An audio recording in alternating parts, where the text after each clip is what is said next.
김건희도 보통 내기는 아니었죠. 당시 포시즌스에서 윤석열 당시 그 당선인을 직접 만난 사람. 그래서 이제 아주 묘사를 세부적으로 하더라고요. 예. 만났더니 씩씩대면서 자기의 그 소매를 걷어 올렸고 거기에는 상처가 많이 있었고 상처요? 예. 긁힌 상처? 긁힌 상처. 더 이상은 못 참겠다. 이혼해야 되겠다. 대선 때 너무 힘들었는데 네. 내가 내 아내 때문에 네. 이제 그런 식의 워딩도 있었고 주목해야 될 또 다른 포인트가 그걸 듣는 사람 있잖아요. 근데 통상 우리가 티티카카가 아유 그러지 마시고 뭐 지금 좋은 때인데요. 이렇게 네. 하기를 서로 그쵸. 바라잖아요. 알려주고 근데 봐요. 뭐 하실 수 있으면 하셔도 나쁘지 않죠라고 반응을 하니까 정진석 비서실장이 어렵게 응. 이제 먼저 운을 띄운 게 이 기분도 좋은데 이런 자리에서 아니면 언제 이런 말 하겠냐 이러면서 우리 돌아가면서 쓴소리 한마디씩 합시다. 그러면서 본인이 이제 먼저 한 말이 네. 제2부속실을 설치하시는 게 어떻겠습니까? 돌아온 말이 네. 우리 처가 뭘 잘못한 게 있습니까? 엄청난 폭언을 퍼부었다는 거예요. 아 거기 우리 처가 뭐 잘못한 거 있습니까? 뭐 국민의힘 원내지도부 위원들도 같이 있는 자리에서 뭐 그렇게 퍼부어버리니 완전 뭐 발상입니다.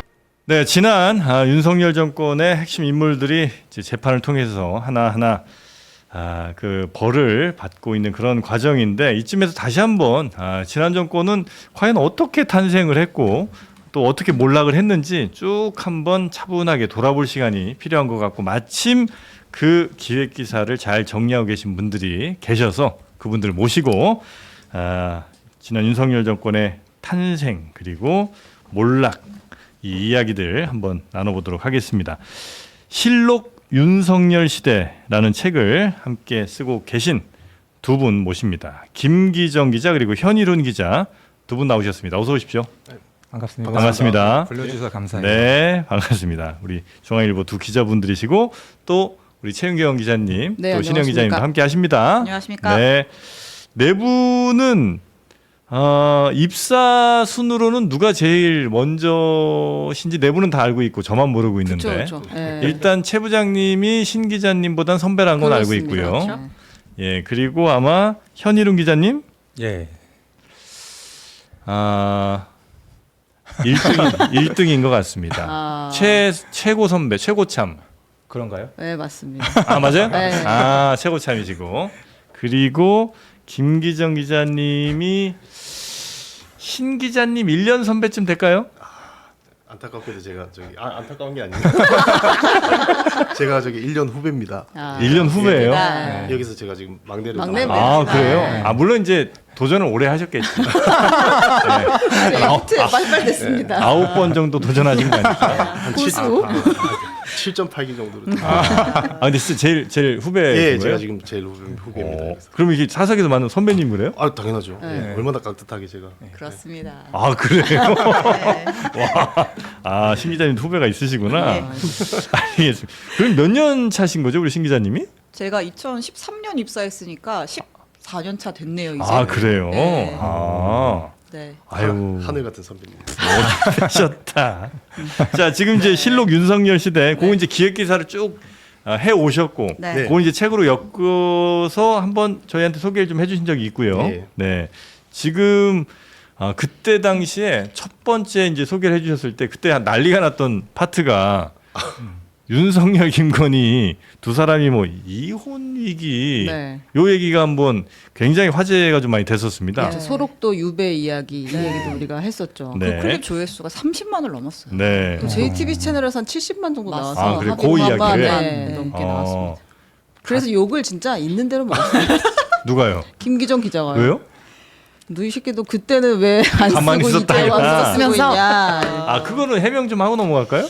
해명이라고 할 것도 없고요. 사실 이게 뭐 저희가 이제 실록 윤석열 시대를 원래 한 석 달 정도 기간 동안 네. 뭐 윤석열 정부의 시작부터 끝까지를 이제 다 석 달 정도로 한 완결 내려고 그랬는데 취재할수록 이제 새로운 이야기가 계속 나왔어요. 그래서 그래요? 이게 저희들이 뭐 예전에 알았으면서 이제 와가지고 뭐 쓴다 비겁하다 이런 이야기들 많이 하시는데 사실은 대부분 내용들이 새로 취재해서 나오는 이야기고 그래서 지금 저희가 시즌 2, 뭐 앞으로 시즌 3 이렇게 연재를 이어가는 것도 네. 새로운 내용이 계속 취재가 돼서 쓰는 겁니다. 저희들이 뭐 알다시피 다 취재되면 뭐 기사 쓸 거 없나 이렇게 막 그런 것만 찾고 다니는 사람들인데 알았으면 이미 썼죠. 아 그래 그때는 그래도 뭐라도 하나 받아 먹으려고 안 썼던 건 그런 건 아니다. 아유. 그때 뭐 저 이혼한다 이랬으면 뭐 당장 썼죠. 아, 그래요? 일면 톱이죠. 아, 그럼 그때는 그래도 보안이 나름 잘 지켜진 모양이네 그 정권 내부에서는. 정권이 이제 정권 서슬이 퍼럴 때는 네. 누구도 이제 밖에서 내밀한 이야기는 하지 않죠. 아 그렇습니까? 근데 그리고 이제- 들리는 얘기는 있어도 확인이 잘 안 되는 거죠. 아 그렇겠네요. 인정을 안 하기 때문에. 네네네네. 자 그럼 우리 김기정 기자님은 그렇게 이제 취재를 열심히 하시는 분이고 현일웅 기자님은 여기에서 뭐 일을 하신 거예요? 제가 그러니까 윤석열 대통령 마크맨이었죠. 네. 제가 마크맨. 아, 언제? 그러니까 대선 때부터 이제 대통령실까지 쭉. 아 그래요? 네. 원죄가 제가- 있습니다. 그럼 보였을 거 아니에요. 마크맨 정도면 어떤 사람인지. 이 정도일 줄 몰랐죠. 아 그래요? 예. 그러니까 지금 와서 이제 결과를 놓고 아, 과거에 이제 단편들을 이제 생각해 맞춰보니. 보면은 그때 좀 그게 의미 있는 아. 팩트들이 이제 지금 이제 새삼 재발견되는 것들이 많더라고요. 그리고 그 당시에 좀 약간 이상하다 이렇게 느낀 지점들이 있긴 있었어요. 뭐 가령 예를 들면 이렇게 통화를 할 때 네. 제가 개인적으로 좀 충격적이었던 게 그 손바닥에 왕자를 써가지고 그 이제 네네. 토론회 토론회 때. 나갔을 때 이제 저는 개인적으로 이제 그게 좀 충격이었거든요. 예예예. 그래서 이제 다음날 아침에 이제 전화를 해요 제가. 예. 그러면 이제 전화를 안 받고 이제 콜백이 오면 이거 뭐냐 이렇게 이제 물어보면은 네. 이제 항변을 하죠. 네. 이거 본인이 후보자 직접? 본인이. 네, 후보자 네. 본인이 본인이 할머니가 집 앞에서 기다리고 있다가 그걸 써주는데 어떻게 안 그걸 어떻게 만류를 하냐. 아. 그래도 이제 저는 여튼 마크맨이니까 이제 여러 가지 얘기를 나누다가 이거 싫어한다 사람들이 여튼 그런 거 하지 마시라 하면은 이제 아닌데 나 다음에 이마에 써갖고 나갈게 뭐 이렇게 삐뚤어질 때나 이런 거예요. 실화예요? 진짜요? 그렇죠. 직접 통화한 내용이에요. 예. 아 이마에 쓰고 나간다는 얘기를 해요. 그러니까 완전 농담처럼. 그렇죠. 그러니까 저는 그때는 아유 왜 그러시나 아. 이제 이런 건데 이제 지금 이렇게 쭉 이제 다시 이제 돌이켜 보면은 그게 하나의 성격을 알 수 있는 어떤 단면이라고 해야 되나요? 야. 어떤 장면이라고 해야 되나요? 그러네요. 그러니까 근데 누가 현이- 뭐라고 하면 한술 더 뜨는 거군요. 아. 청개구리 기질이라고 하면 좀 귀엽게 표현하는 것 같고 좀 그런 특징이 누가 있었던 자기한테 것 같아요. 뭐라고 하는 거를 잘 참지를 못하는 성격이군요. 그렇죠. 근데 이제 현일웅 기자는 대통령실 출입을 했잖아요. 네. 대통령이랑 당시 통화가 됐었던 걸로 아는데 후보자 시절이랑 좀 넘어갔을 때 초반에는 예. 직접 기자들이랑 전화를 하기도 했었대요. 예. 근데 그 끊긴 시점이 있나요? 일단 기본적으로는 그 대통령이 되고 난 다음에 당선 이후 아니면 취임 이후? 취임 이후 취임 이후에는 기자들이 조금 뭐라 그럴까 좀 문턱이 높다고 해야 되나요? 아 전화하기가 좀 불편하다. 그럴 이제 수 있죠, 뭐. 그런 게 이제 첫 번째로는 있었고 두 번째로는 갈수록 그 뭐라고 표현해야 되죠? 좀 대통령이 좀 멀어져 했죠. 이제 자기에 대해서 거리를 좀 두기 시작했다. 쓴소리 하거나 이게 좀 이렇게 이쪽 길이 아닙니다. 이쪽 길입니다. 이제 이런 말을 하는 거에 대해서 이제 내가 대통령인데 이제 어떤 측면에서는 이제 계속 자신감이 올랐고 네네네. 네가 대통령 해봤어? 약간 이런 마인드가 있었고 네가 해봤어. 대통령. 정주영이 뭐. 기성 언론과는 이제 갈수록 계속 멀어지는 그런 게 있었어요. 예를 도어스타핑도 그렇고 비행기 타러 갈 때 특정 언론사를 안 태우려고 한다거나 문제가 계속 생겼죠. 근데 그런 거 네. 하면 특정 언론사 기자들만 또 불러서 또 챙기기도 하고 그랬어. 그때 CBS랑 채널 A였었나요? 뭐 그런 일이 네. 있기도 있었죠. 충격적이죠. 있을 수가 없는 일이죠, 사실은. 자기 싫어하는 기자를 1호기가 당신 게 아니거든요. 예. 예, 국가 건데 안 태운다거나 그리고 바로 그거예요. 그 비행기예요. MBC 기자들을 안 태우고 출국을 한 그 비행기 안에서 네. 이제 자기가 좋아하는 기자들을 따로 불러와가지고 근데 그게 다른 기자들이 이렇게 따닥따닥 앉아 있는 비행기 아닙니다. 네. 그러면 이제 경호하는 사람이 와요. 네. 뭐 기자를 부르면 다른 기자들이 다 쳐다봐요. 어. 그러면 이제 딱 해서 나가는 그런 거거든요. 이제 그러면 이제 저희들은 뭐야? 황당하죠. 예. 근데 불려간 기자들도 당황하지 않았을까? 아 좋아했을 겁니다.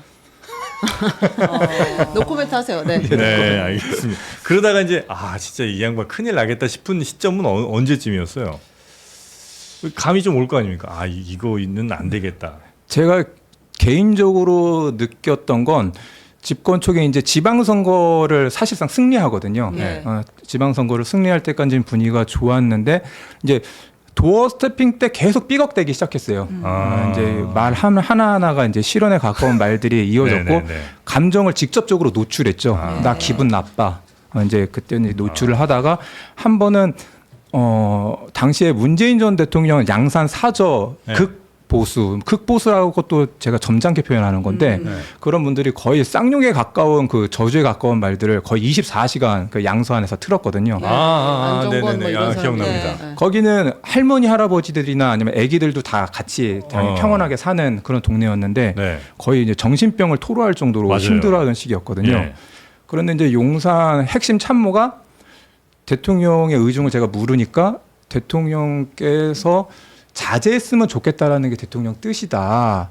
그런 취지로 이제 말씀을 하셨어요. 그래서 진짜 그런가? 그러면 이건 의미 있다. 왜냐하면 통합의 대통령을 이제 초반에 기치로 네네네. 내세우기도 했고 좋은 얘기잖아요. 예, 그건요. 그런데 이제 기사를 제가 썼더니 며칠 뒤에 이제 도어 스태핑 때 한 워딩이 모든 건 법대로 하는 겁니다.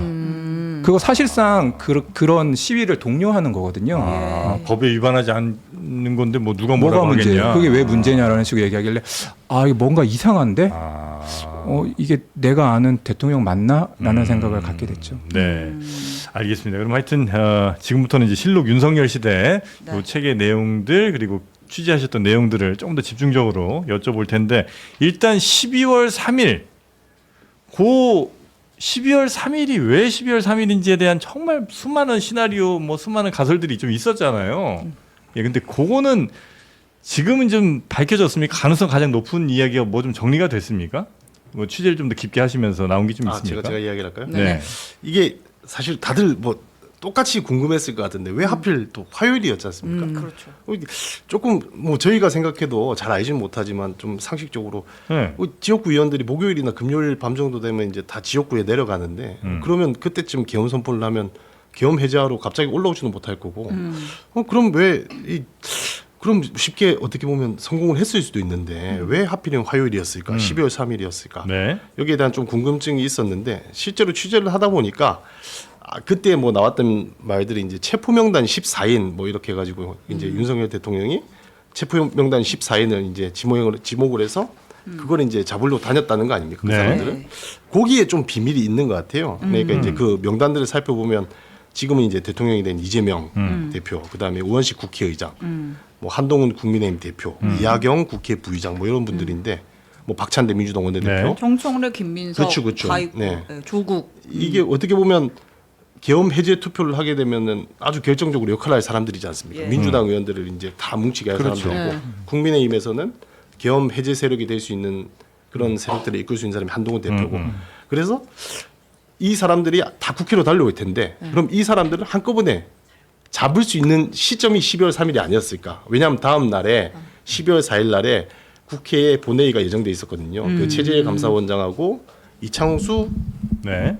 중앙지검장. 네. 중앙지검장 등 탄핵 저기 때문에. 검사 탄핵안 3명 탄핵안이 표결이 올라가 있었죠. 네. 있었기 때문에 이 사람들이 다 저기 국회 주변에 모여 있었고 오히려 지방에 뿔뿔이 흩어져 있는 게 아니라 이 사람들이 국회 주변에 모여 있을 때 일방타진하려고 그랬지 않았을까? 이게 지금 특검 수사팀이 좀 내부적으로 내린 결론이라고 그렇게 취재가 돼서 이제 역발상이네. 예, 그냥 한 보도가 번에 어차피 모여 있을 때 잡아버리면 그렇죠, 예. 표결은 못 할 것이니까. 오히려 근데 왜 그 작전은 잘 못한 거예요? 그 잡으려는 노력을 하긴 했었었나? 그러니까 이제 뭐 제가 볼 때는 예. 너무 대한민국 국민들의 국민성이라든지 아니면 이제 계엄군 또는 경찰들의 높은 이 시민 의식을 전혀 생각하지 못했던 게 거기에 아닌가라는 관심이 생각이 없었겠죠, 듭니다. 그것은. 예. 그래서 그냥 혼자 생각에는 12월 3일 날 요때 그냥 이 녀석들 싹 잡아갖고 내가 그냥 어디 데려다 놓으면 아무 짓도 못 하겠구나. 그쵸. 이런 생각을 하면 한 게 아닌가라고 특검이 이제 좀 추정을 하고 있다는 거죠. 그럼 그 외에 뭐 별별 얘기가 많았잖아요. 뭐 날 받아서 했다. 네, 날을 받았다. 뭐 네. 명태균, 뭐 잡힌 날, 명태균이 또 뭐 저주퍼분, 뭐 이런 등등등 얘기가 많았는데 그보다는 아마 그 국회를 이끌 수 있는 구심점이 될 만한 사람들을 한 번에 다 잡아 넣을 수 있는 그날을 아마 택한 것 같다. 왜냐하면 이게 뭐 사실 좀 무책임하게 무속 점지서를 좀 이야기하는 사람들이 많고 저도 네, 네. 실제로 하필이면 뭐 주말에 하지 왜 이날 했을까 네. 무속이 찍어준 날 아닌가 이렇게 생각을 했었는데 네. 이게 좀 어떻게 다른 의미로 보면 이게 윤석열 전 대통령의 이 비상계엄 선포 행위에 대해서 좀 책임을 경감시켜주는 측면이 있어요. 왜냐하면 이게 내란죄라는 게 이게 국헌 문란에 목적이 있어야 되는 건데 네. 이게 단순히 무속한테 점지했다 무속이 점지했다 이렇게 되면 개인적인 일탈이나 또는 뭐 비정상적인 판단에 의해서 무책임하게 그냥 버린 해프닝처럼 끝나버리면 이게 내란죄가 성립이 안 되는 거거든요. 근데 그럴 수 있네요. 사실 이런 치밀한 계획을 세웠다고 해야 사실 내란죄가 혐의가 입증이 될 수 있는 거고 실제로 그 전에 그 군인들이나 정보사령관 했던 노상원 네. 그런 분들 이런 분들하고 벌였던 스탠바이 정황들이 있었기 때문에 네. 그런 이제 계획적인 이런 정황들이 입증이 되는 거죠.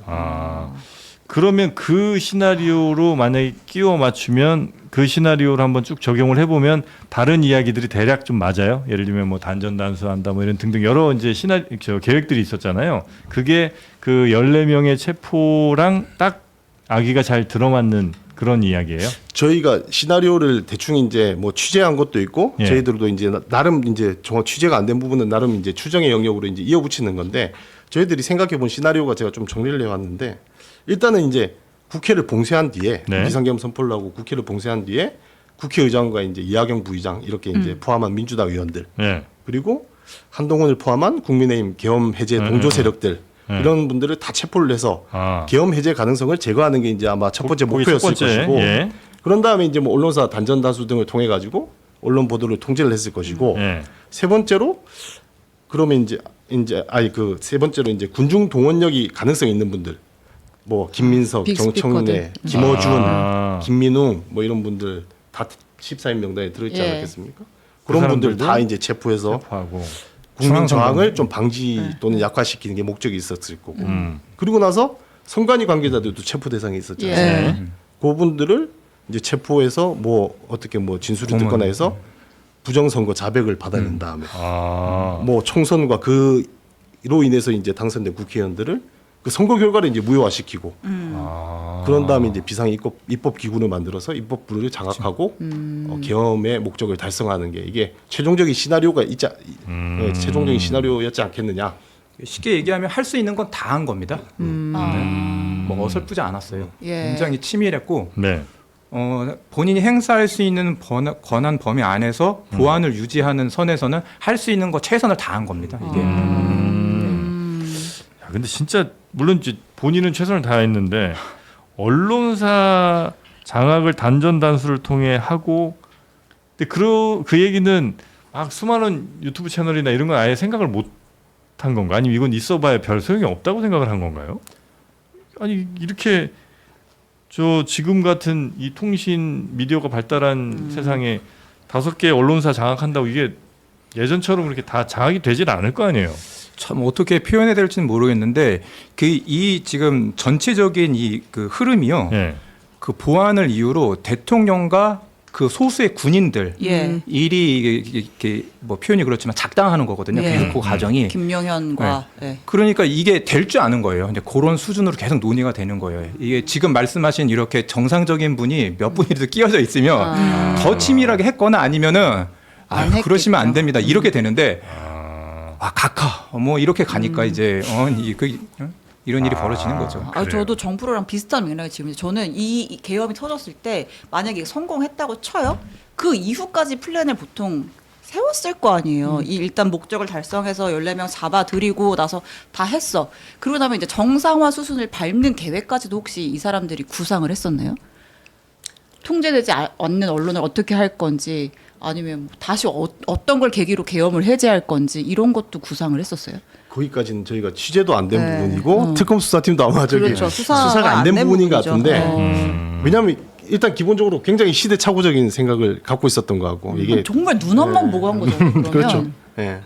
아까 앞에 했던 이야기지만 저 당시에 이제 계엄 선포 때 국회 앞에 제가 나가 있었거든요. 네. 그때 보고 제가 들었던 생각이 이거 계엄 성공 못한다. 아. 그 이미 뛰어나온 국민들을 어떻게 제지할 방법도 예, 없고 예. 그 경찰들이 바보가 아니거든요. 아니, 군인들도 얼마나 용맹한 사람들입니까? 근데 이미 총구를 땅바닥에 쳐박았잖아요. 네. 그 국민들한테 이 부당한 지시를 안 따르려는 이게 준비가 돼 있었던 사람들이고. 그렇죠. 그럼 뭐 총구를 겨눌 수가 없죠. 네. 어떻게 그렇죠. 그러겠습니까? 만약에 이 뭐 707 부대들한테 뭐 북한 가서 김정은 목 따오라 이러면 이 사람들 얼마나 용맹스럽게 달려가겠습니까? 근데 이 사람들이 네, 요즘- 선량한 시민들한테 어떻게 네. 총구를 들어요? 아니 근데 네. 이제 비상입법 기구까지는 생각을 했던 거고 그걸 관련 예산을 편성하라는 쪽지가 아니라 문건을 최상목 그때 당시 네. 기재부 장관한테 줬잖아요. 네, 네. 그러니까 아마 거기까지는 계획은 있었던 것 같다. 그러네요. 예, 실현은 네. 안 됐지만 네. 그 정도 볼 수 있을 것 같은데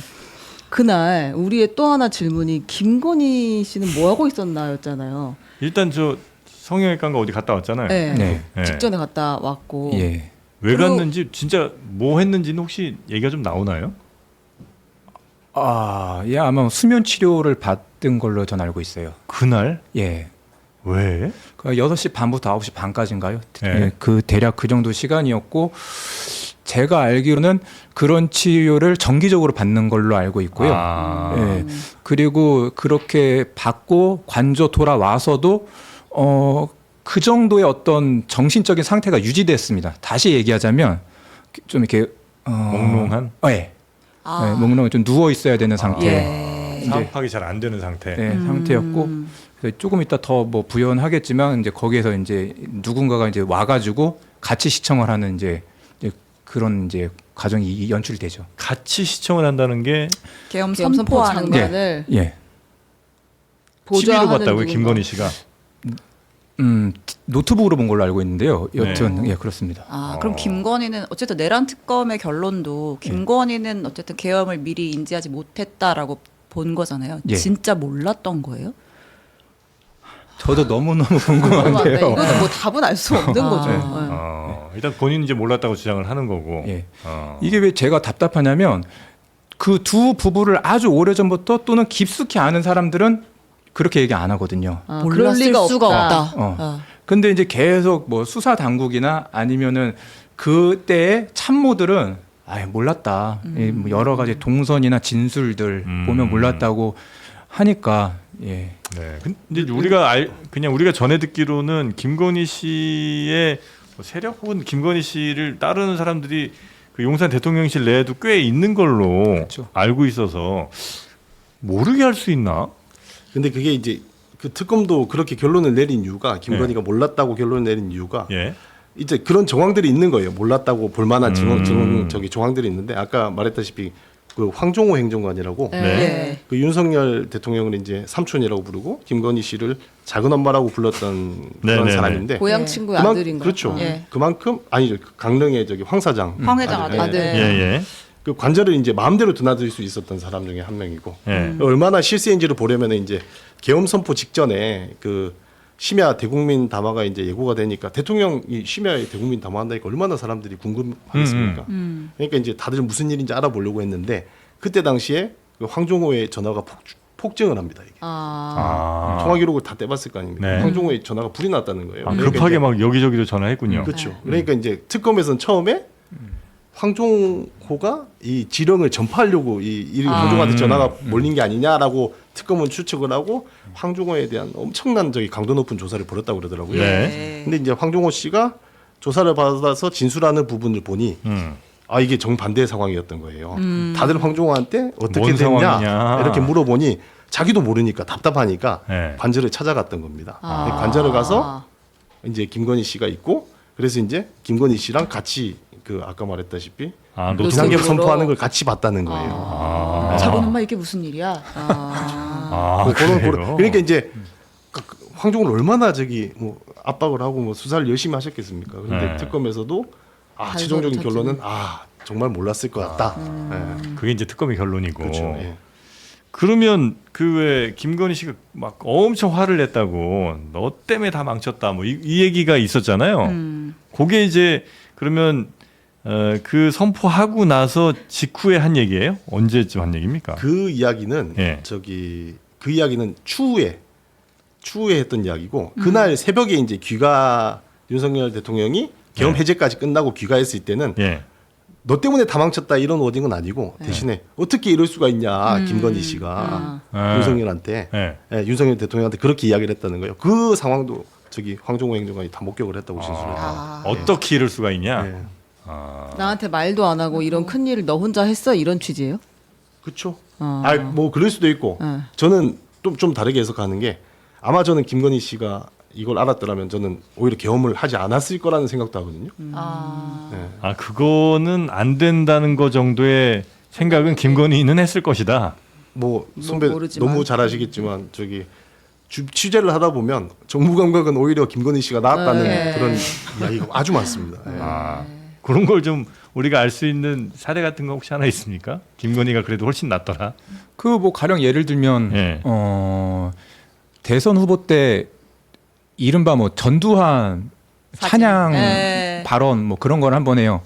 뭐죠? 쿠데타 빼놓고는 다 잘했다는 사람들이 있다. 뭐 그 발언을 하는데 이제 사과를 해야 된다는 요구가 막 비등했죠. 비등했는데 그때 이제 그 윤석열 당시 후보는 아니 그 뜻이 아니다. 사람 잘 써야 된다. 전두환이 좋은 사람은 아니었지만 사람을 잘 써가지고 경제는 일으킨 거 아니냐 그런 취지였다라고 하는데 아니 그게 아니고 그래도 부적절한 발언이었고 상처 입은 사람들이 있으니까 사과하시라 그래가지고 이제 그거를 계속 못하겠다고 해요. 이제 그때 이제 김건희 씨가 나와서 큰 소리를 치죠. 사과 지금 무슨 소리냐고 100번을 사과해도 이게 모자라는 건데 언제 어디서 그 대선 후보 때 이제 아크로비스타에서 아크로비스타에서 윤석열에게 예.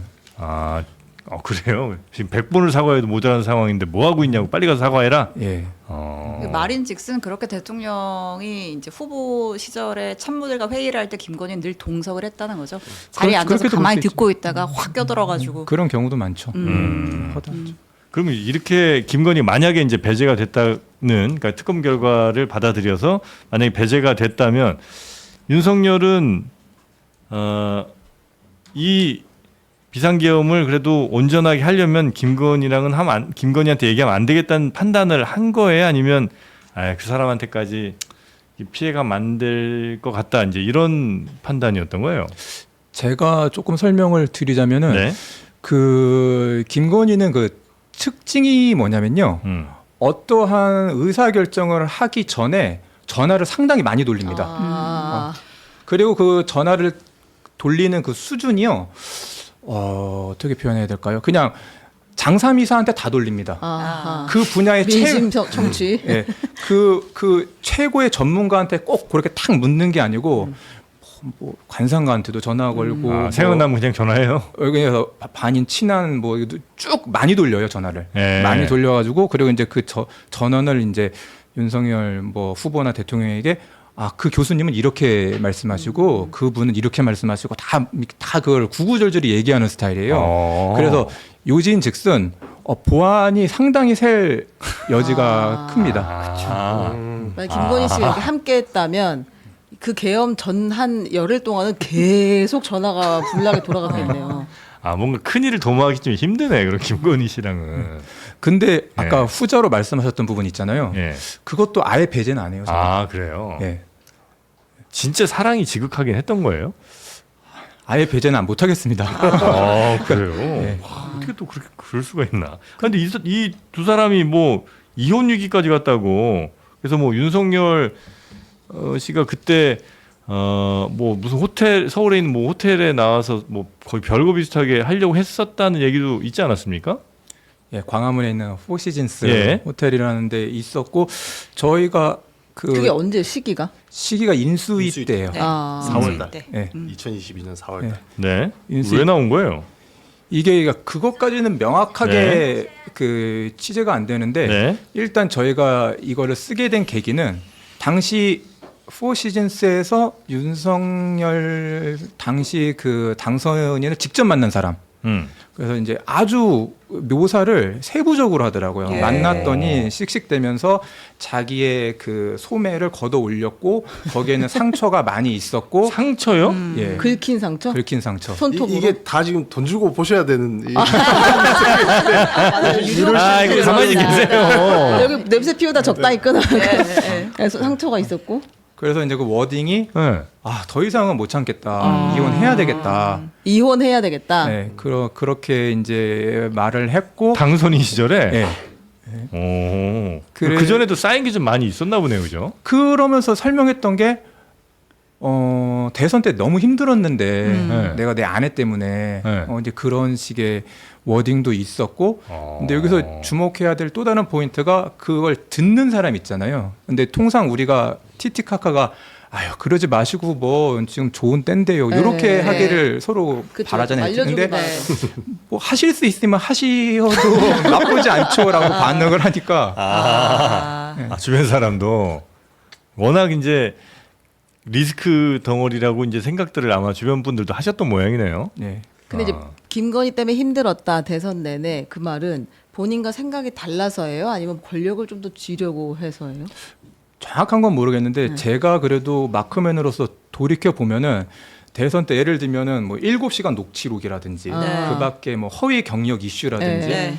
이게 모든 이슈들을 다 잡아먹었거든요. 아. 그게 이제 계속 긍정적인 뭐 정책 이슈를 내도 결국 거기에 파묻히고 뭐 우리가 단적으로 7시간 그 녹취록만 봐도 그게 그 커튼 뒤에서 내내 이제 그 통화를 했다는 거잖아요. 예. 근데 이제 뭐 그래서 이제 그거 이제 표현이 그렇지만 뒤치다거리 하느라고 얼마나 이제 캠프에서 힘들었어요. 그런데도 이제 인수위 때 또 이제 뭐 이제 자기 어떤 과시나 자기 사람들 이제 앉히려고 심으려고 하니까 이제 힘들죠. 근데 부인 자체가 이제 리스크이고 계속해서 해결해 나가야 할 과제로 있어서 힘들었다는 거군요.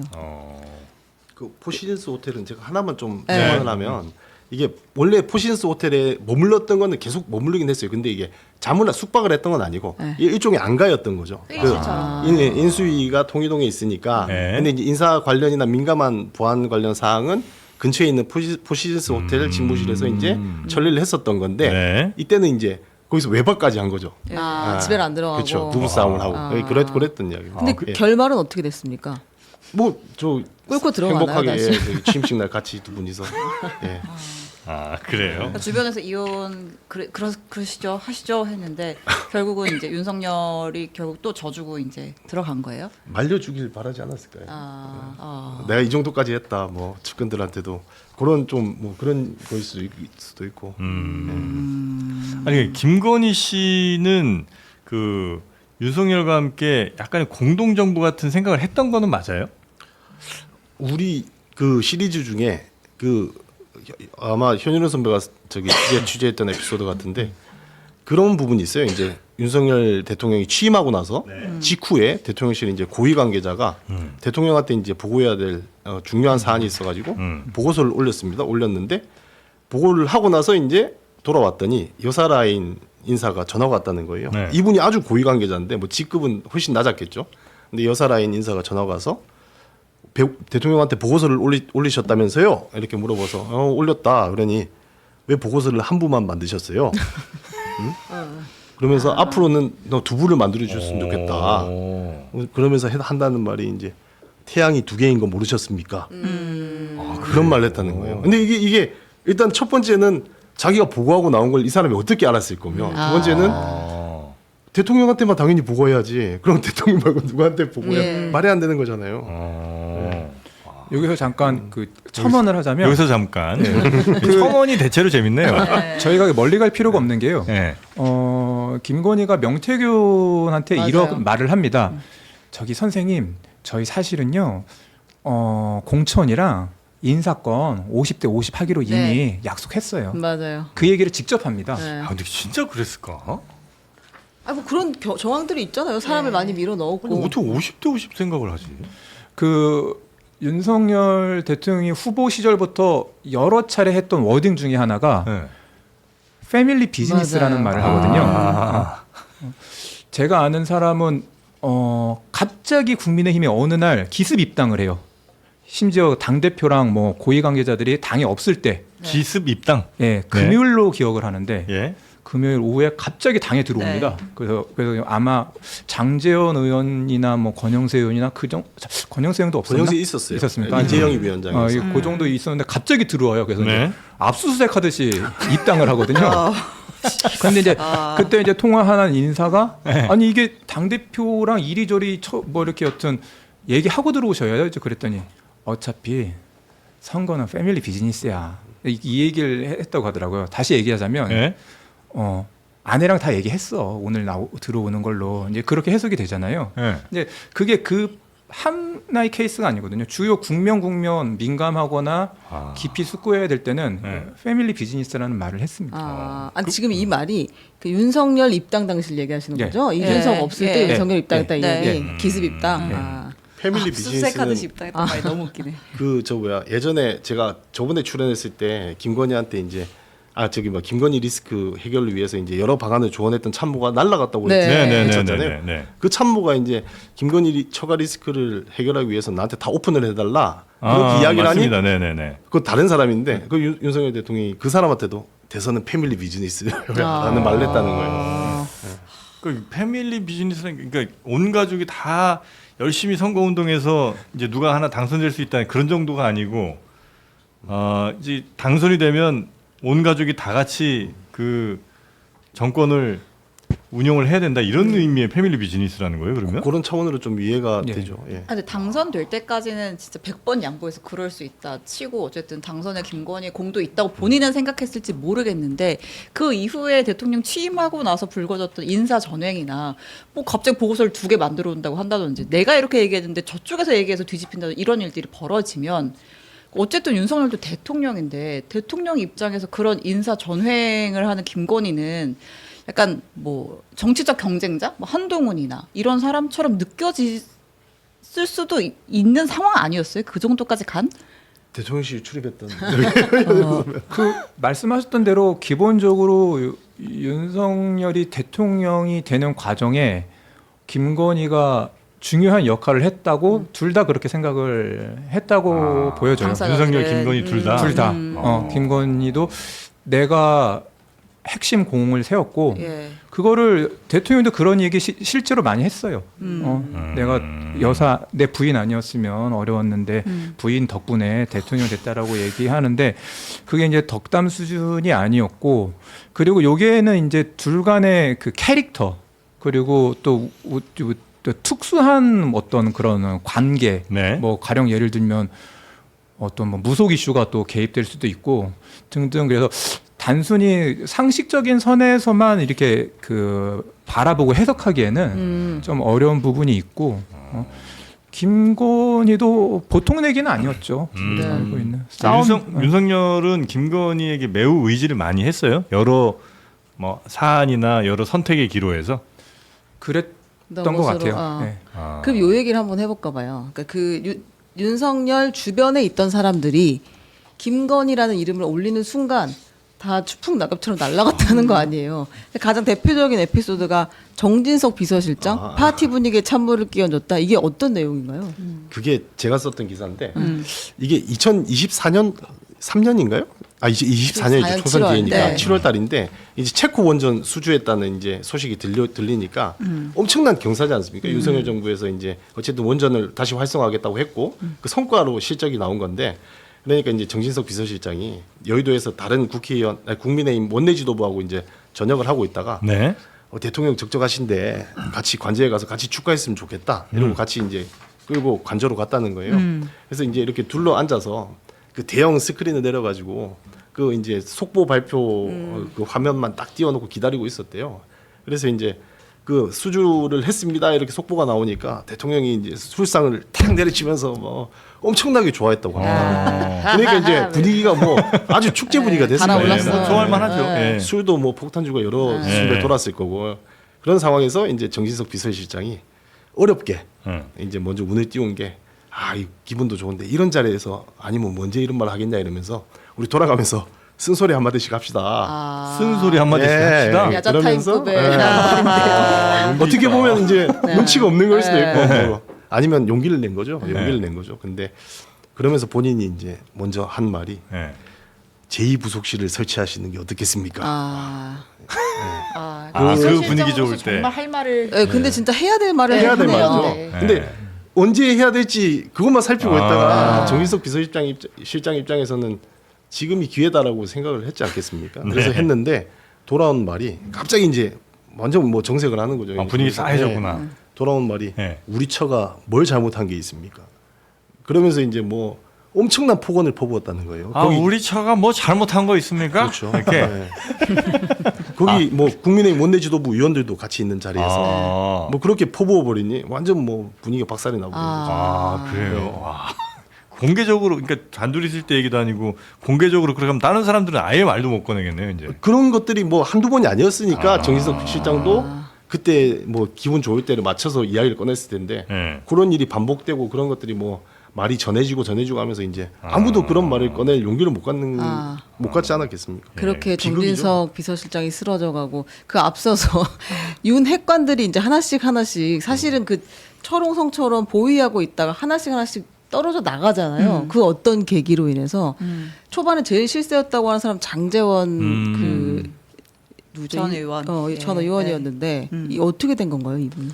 이게 장지원 의원 같은 게 이게 인수위 대선 후보 때부터 한번 좀 살펴볼 필요가 있는데 사실 네. 윤핵관이라고 하면 초기 윤핵관이라고 하면 이제 뭐 권성동, 장지원, 윤한홍 윤한홍, 이 네. 세 분이 제일 대표적이지 않습니까? 네. 이분들이 사실 윤석열 대통령이 국민의힘 후보가 됐는데 뭐 결정적인 역할을 일등 했던 공신. 그렇죠. 1등 공신이죠. 네. 왜냐하면 윤석열이라는 사람은 어쨌든 보수 진영의 전직 대통령 두 명을 감옥에 보냈던 사람이고 그 전에 정치를 안 해봤기 때문에 국민의힘 이 보수 진영의 조직이 없었지 않습니까? 네. 근데 이 세 명이 어쨌든 붙어서 그 조직을 다 만들어줬고 예. 그래서 이제 민심에서 앞섰던 홍준표를 누르고 그 당심으로 조직력에서 이기죠. 조직력을 장악한 윤핵관들이 이제 윤석열을 대통령 후보로 만들었던 건데 네, 1등 공신들. 그렇죠. 그 중에서도 장지원 의원이 초반에는 아주 제일 실세였습니다. 뭐 한두 달 뒤에 이제 대통령실에서 이제 대규모 숙청 사건이 일어나는데 네. 장지원 라인 이른바 한 170명을 속아낸 사건인데 예. 선배가 당시 70명이나 있어요. 대통령실에 한 400여 명 있지 않았었나요? 1,000명 정도 그렇게 되지 않나요? 많아요? 뭐 공식적으로 확인되지는 않지만 이 보안 상황이라서 이 기본적으로 그 대통령의 인식이요. 네. 어공이라고 늘공이라고 이런 표현이 있거든요. 네. 어공은 어쩌다가 공무원이 된 사람들, 정치권에서 네, 간 사람들이고 이제 늘공은 원래 이제 네. 공무원이었던 사람들인데 그 어공에 대한 불신도가 더 높습니다.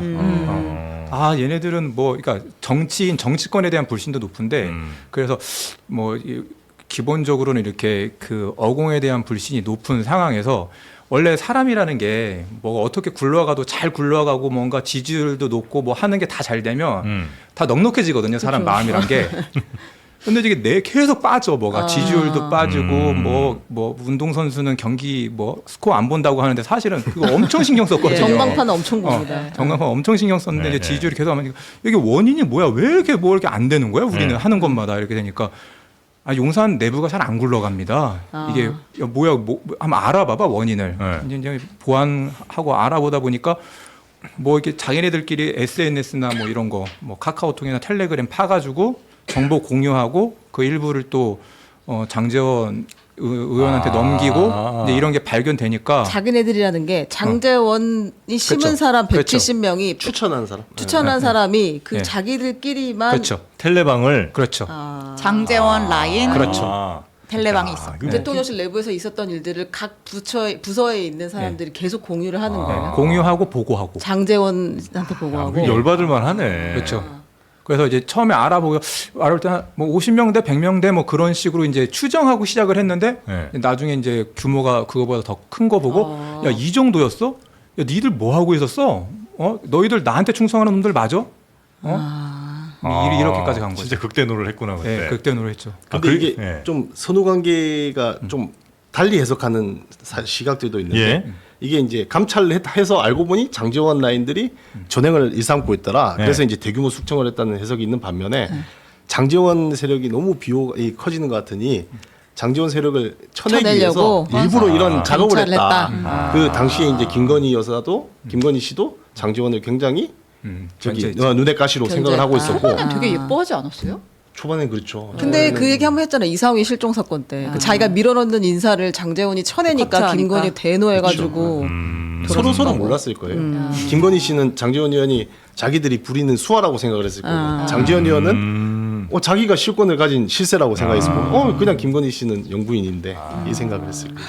그렇게 해서 이제 장재원 세력이 한 번에 쓸려 나가고 대통령실에서는 그 다음 권력이 뭐 빈 공백이 있지는 않을 거 아니에요. 누구로 채워지는 거예요 그러면? 그 뒤에는 아니 김건희 씨가 세력으로 다 채워졌잖아요. 아주 그 뒤에 위상이 아주 높아졌죠. 그리고 이제 당에서는 시작해서. 소위 말하는 뭐 신윤회관들이 등장을 했지만 사실 대통령은 정치인들에 대한 신뢰가 크지 않기 때문에 네. 예, 정치인들은 네, 그냥 당에서만 좀 호랑이 같은 역할이지 뭐 대통령 앞에서는 힘을 못 썼다고. 장재원 전 의원은 하여튼 여기서 이제 끝났고 아니죠. 그러니까 거기선 끝났는데 네. 나중에 다시 복권이 되죠. 다시 또 복권이 돼요. 그게 이 윤석열 대통령의 또 희한한 좀 용인술 중에 하나인데 네. 또 경쟁시키고 서로 이간질시키고 뭐 그런 게 아주 많죠. 그래요. 그리고 일단 뭐 1차적으로 하여튼 아웃되고 그다음에 권성동, 윤한홍 이 사람들은 어떻게 됐습니까? 윤한홍 의원은 제가 알기로는 이제 크게 일찍 찍혔어요. 그러니까 이제 별 힘도 못 써보고. 네. 제가 알기로는 일찍 찍혔는데 왜냐하면 두 가지가 있는데 네. 이 윤한홍 의원이 어떻게 보면 지금 보면 아주 좋은 그거지만 다행이었죠. 당시에는 아주 어떻게 보면 저게 눈치가 없었다고 할 수 있는 게 일단 명태균을 맞아, 멀리하라고 맞아. 했고 그다음에 저희가 이제 이 실록 윤석열 시대 시즌 1에 쓴 내용인데 김승희 비서관이라고 예. 그 여사 김건희의 씨의, 대학원 동창. 아주 비서실장격의 역할을 했던 그 나중에 의전 비서관까지 했었던 네. 사람인데 그 사람을 캠프 때 윤한홍 의원이 잘랐습니다. 눈치가 진짜 없는 사람이에요. 얼마나 다행이었어. 아니 왜냐면 핵심들을 하나도 못 알아보고. 그러니까 이제 김승희 명태균을 이렇게 했으니 그 사람 김건희 씨가 쟤는 뭐냐 이렇게 됐을 수 있죠. 근데 어떻게 보면 윤한홍 의원한테는 그게 천운이네. 아주 다행이었을 수 있고. 네. 그래서 이제 윤한홍 의원은 그때 이제 아웃되고 네. 권성동 이게 사실 권성동 의원하고 윤한홍 의원은 좀 두 분이 이 어떤 표현을 쓰냐면 서로 세트? 아삼육이라 그러거든요. 네. 의원회관 방도 붙어 있어요. 그러니까 이제 사실 이제 권성동이 잘 나가면 윤한홍도 잘 나가는 거고 그래요? 그런 식으로 좀 봐야 되는 측면도 있을 것 같고 그리고 기본적으로 대통령이 권성동 의원은 처음부터 좀 어려워했다고 해요. 왜요? 동갑이고 검사는 검사 선배. 선배고 그래서 이제 나중에 보면 뭐 정부 초반에는 뭐 수평적인 리더십 막 이런 식으로 해서 이제 대통령하고 권성동 뭐 고향 친구지만 외가 친구지만 서로 존댓말 나면서 예. 막 이렇게 소통한다고 했는데 네. 사실 어려우니까 서로 계속 존댓말하는 사이였다고 그러더라고요. 그래 결국 이제 아주 가까워지기는 어려운 예. 처음 시작부터 그랬군요. 이렇게 해서 이제 이른바 친윤, 뭐 찐윤, 뭐 이런 사람들이 1차적으로 한번 싹 아웃이 되고 그 다음에 다시 권성동 전 의원은 다시 이제 복권되는 이제 이벤트가 그 후에 이제 일어난 거고요. 오늘 요 정도 들은 게 한 7,000원어치 될까요? 아니에요. 이게 많이 왜냐면 더 되나요? 지금 여러 편을 우리가 네. 쪼개서 소개를 한 거거든요. 네. 여러분 물론 이제 한 번만 구독하시면 편하게 보실 수 있습니다. 네, 요 내용들이 그 온라인 중앙일보에서도 이제 보실 수도 있고 아니면 더 중앙 더 중앙 플러스라고 플러스. 예. 네. 4,900원 결제하시면은 다 볼 수 있습니다. 네, 그리고 요 책을 읽으셔도 되는 거고요. 아니요, 지금 말했던 내용들은 시즌 2 책이 나오면은 이거는 이제 시즌 2 책이고 그 전에 내용들은 이제 시즌 1 책에 있고 시즌 1을 보고 읽으시면 또 네, 어떻게 잘 그 이해가 책은 반응이 좀 좋다고 볼 수 있을까요? 저번에 장르만 여의도 나오고 나서 네. 역주행을 해가지고 교보문고 정치사회 분야 종합 3위에 진짜요? 와우. 와, 축하드립니다. 너무 영향을 느꼈습니다. 조이의 위상이 그 정도였나요? 그래요? 축하드립니다. 이번에 이제 시즌 2는 언제 나와요?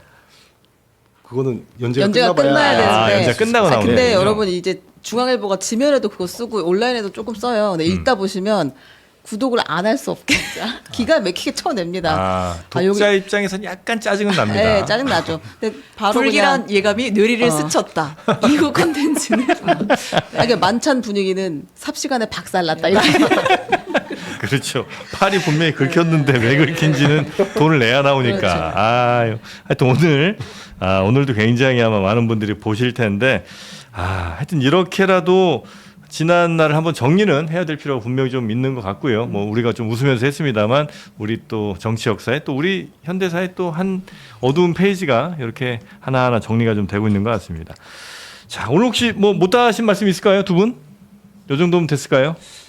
그 윤석열이라는 사람 혹은 김건희까지 포함해가지고 이제 대선 때부터 그 이제 마지막 그 이제 추락하는 모습까지 이렇게 보면서 어쩌다 이렇게까지 됐나 이제 그런 생각도 좀 혼자 하게 돼요. 네.